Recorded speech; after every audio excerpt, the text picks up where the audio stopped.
So we're going to create this cute Halloween clown today. Firstly, you want to apply a white base all over the skin using the white face paint and the sponge. Then darken around the eyes, over and under, using a brush, and really get some depth and smoke to this. You can pull it out and make it as big as you want to. Apply some black to the eyebrows to get some definition.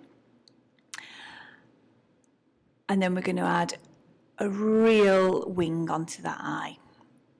Using the red, we're going to apply detail above the eye and below the eye.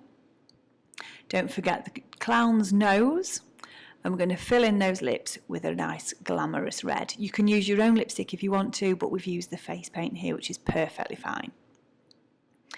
After that, we're going to begin on the neck. So the red stripes that stretch from the collarbone right up under the jaw.